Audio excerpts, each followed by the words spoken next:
ભરૂચના નદી કિનારે દ્વારકા શારદાપીઠ સંચાલિત શંકરાચાર્ય મઠ આવેલો છે। આ સંકુલમાં મહાદેવના મંદિર પણ આવેલા છે। આજે વહેલી સવારે એક અજાણ્યો શખ્સ આવ્યો હતો, જેના દ્વારા મંદિર પરિસરમાં જ્વલનશીલ પ્રવાહી છાંટી આગ લગાડી હતી। આ શખ્સ દ્વારા ધાર્મિક લાગણી ઉશ્કેરાય તેવા લખાણવાળી કાપલીઓ પણ મંદિર પરિસરમાં ફેંકવામાં આવી હતી। ત્યારબાદ અજાણ્યો શખ્સ ઘટના સ્થળ પરથી ફરાર થઈ ગયો હતો। આજે સવારે 5:30 વાગ્યાના અરસામાં બનાવ બન્યો છે। એક ઇસમે આવીને મઠ પર જ્વલનશીલ પ્રવાહી છાંટી આગ લગાડી હતી। તેના સીસીટીવી ફૂટેજ સામે આવ્યા છે। મેસેજ મળતા પોલીસ ઘટના સ્થળે પહોંચી છે। અલગ અલગ ટીમો બનાવી તપાસ ચાલુ કરી છે।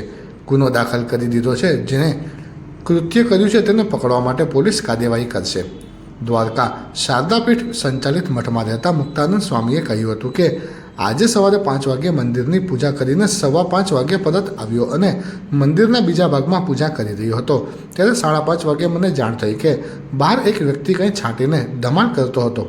હું ત્યાં ગયો, ત્યાં સળગતા તેને ઓલવવાનો પ્રયાસ કર્યો હતો। સીસીટીવી ફૂટેજ જોતાં ધ્યાનમાં આવ્યું કે પાછલા ઓવરાથી પ્રવેશ કરી જ્વલનશીલ પ્રવાહી છાંટ્યું હતું અને પોતાની સાથે લાવ્યો હતો। તેમાંથી કેટલાક કાગળો ઉછાળ્યા હતા। ત્યારબાદ આગ લગાડીને જતો રહ્યો હતો। જે વ્યક્તિ આવ્યો હતો તે કંઈ બોલ્યો ન હતો। જ્યારથી મેં મઠનો કાર્યભાર સંભાળ્યો ત્યારથી મારી સાથે ઇન્ટેન્શનલી ઝઘડા થતા આવ્યા છે।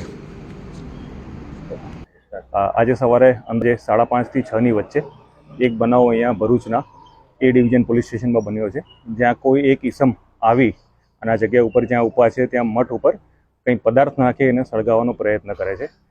એનું ફૂટેજ સીસીટીવીમાં આવ્યું છે। આ મેસેજ મળતા તાત્કાલિક પોલીસ ઘટના સ્થળે પહોંચી છે અને આજે તમામ LCB, SOG, DYSP, local police station અલગ અલગ ટીમો બનાવી અને આનું ઇન્વેસ્ટિગેશન અમે લોકોએ ચાલુ કર્યું છે। ગુનો દાખલ કરી દીધો છે અને આ જેણે બી કૃત્ય કર્યું હશે એને તાત્કાલિક પકડવા માટે પોલીસની ટીમો સક્રિય રીતે આગળ વધી અને કાર્યવાહી કરશે।